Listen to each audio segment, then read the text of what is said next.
Sorry. This will be spending plan part 4. Okay. Spending plan part 3, we talked about reconciling your spending data with your spending plan and evaluating your spending based on your values and your goals. And hopefully that helped you to adjust categories that needed to be adjusted. Hopefully that was really helpful. Instead of thinking in terms of scarcity and thinking, well, I can't have this, I can't do this. Instead thinking of it as, I'm choosing to do this so that I can do this. I don't know if you've ever heard of WIFM, but it stands for what's in it for me. And your brain needs to know what's in it for you if it's going to make the change. I'm a person who loves to know the why behind the what, because if I know the why behind the what, then I will be more inclined to do it. We don't always have the why behind the what, but if you can give your brain the WIFM, the what's in it for me, it's going to be easier to make that change. It's going to be easier to make a behavior change. So when you're making adjustments, remember why you're making the adjustments. Remember why you started this journey in the first place, and give your brain that what's in it for me, whether it's not eating out so that you can go to Disneyland, or whether it's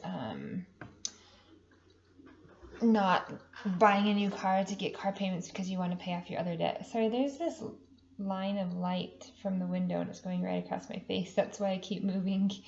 So I'm really sorry. It's distracting me. It's just going to be there. Sorry about that. But I like my tree. Do you guys like my tree in the background? I like my new tree. So that was spending plan part 3. Part 4, we need to talk about spending less than you make, right? That's going to be huge. That's going to be huge to your success. This is called cash flow, what you have left over after your expenses. Now, I'm going to let you decide if your savings is cash flow. Because I like to be conservative and I like to have lots of extra money, is I count my savings as an expense, so I don't count it as cash flow, but technically it is cash flow. So at the beginning, let's say that you include your savings as your cash flow. But what cash flow is, again, is the difference between your everything you spend and your income. So it's what's left after you spend. And the only reason I say don't count your savings as cash flow is because you should be paying yourself first. You should be paying your tithing and yourself first. So it shouldn't be left over. I don't like that mindset of spend everything and what's left over is savings. I don't like that mindset.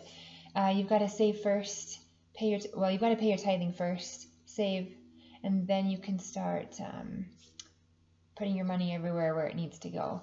So that's my only argument for not counting your savings as cash flow, because with cash flow, we're going to be able to do some cool, really cool things with your cash flow to make your money work for you, to make your money expand and multiply and increase and work for you and give back to you in bigger amounts. So I am suggesting that your savings that you're building to have a emergency fund and to get a month ahead is not cash flow. But if you're really tight and the only thing you have between spending and your income is your savings, then that's fantastic. You're doing great. You're saving. The point of this video is just to tell you that you've got to be spending less than you earn. I know it's so simple, so simple.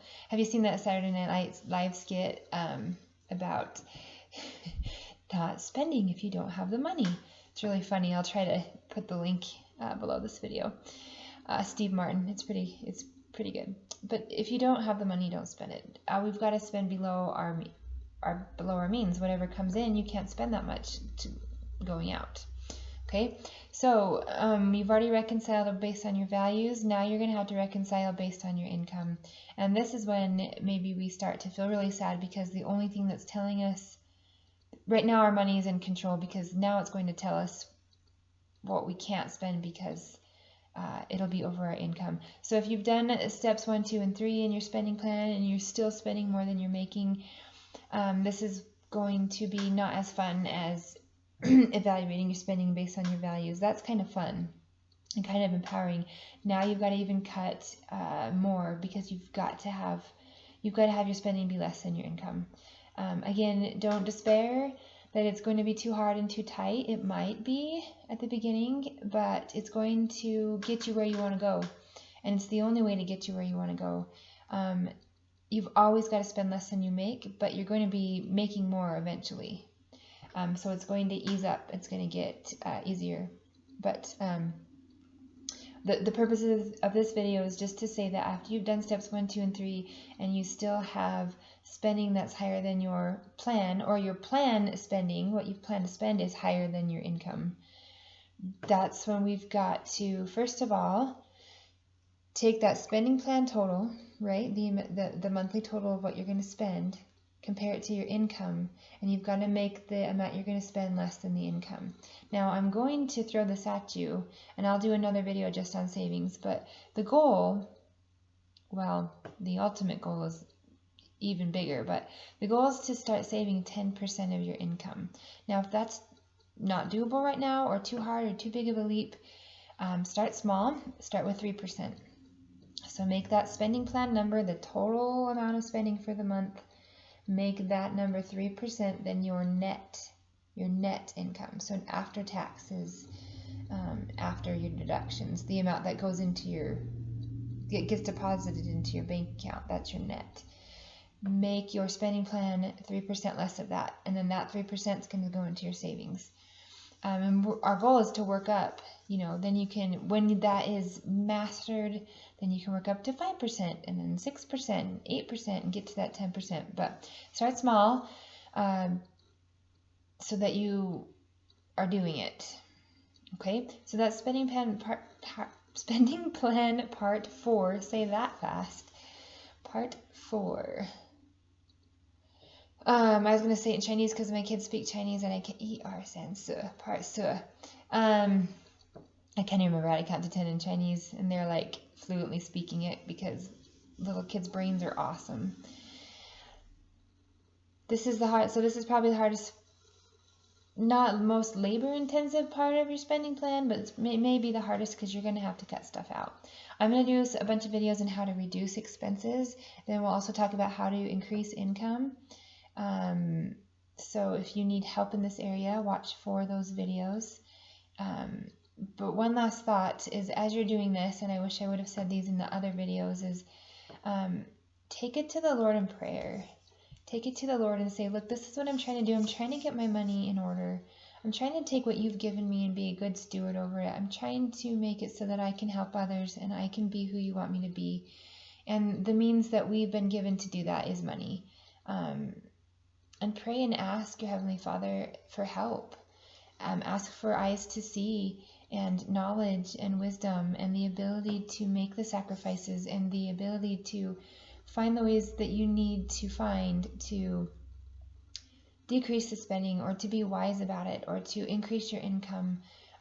It works.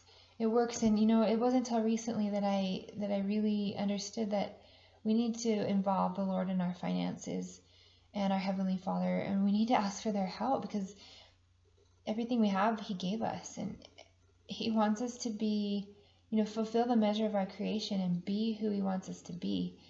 And when we're always worried about money and we have scarcity, we can't do that. We can't help other people. We can't be who we need to be.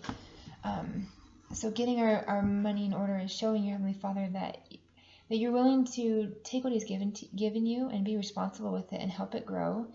And also that you're willing to do what it takes to, like Nephi said, go and do. Sometimes we think money is just temporal, and it's very much spiritual. It's very, very linked to our spirituality and becoming who He wants us to be. So as you're doing this process, take it to Him. Ask for peace. Ask for wisdom. Ask for ability. Ask for open eyes and open heart and open mind. And He'll help you. So let's get this reconciled. Let's see if we can get your spending plan your tracked expenses to reconcile with your spending plan, and your spending plan to reconcile with your income and be at least 3% less than your income. Okay? If you can accomplish all of this, which I know you can, then you are on your way, because then magic starts happening. We can start talking about, first of all, sticking to the spending plan, right? Which is another behavior change, and something that may seem hard to do at first. And then once we're sticking to that and we're saving and building that savings, there's some really cool magical things we can do that are really going to be, like a snowball that starts small and rolls slowly, and as it continues to roll, it gets faster and faster and picks up snow and gets bigger and bigger. You're starting now, and you've got this nice snowball that you've built by doing these foundational steps, and it's going to start rolling and getting bigger and faster, and you're going to be really excited about the things that we can do. There's some really cool, techniques? Anyway, there's some really good, cool things we can do once we've got control of this spending plan. We've got control of what's coming in and what's going out. We're aware. And so do this step 4, and then we're going to talk about sticking to the spending plan. And then after that, we're going to start making magic happen. So we'll see you soon. Leave comments if you have suggestions, ideas, things that have worked for you, so we can all help each other. Contact me if you'd like some more one-on-one coaching, and we'll see you in the next video.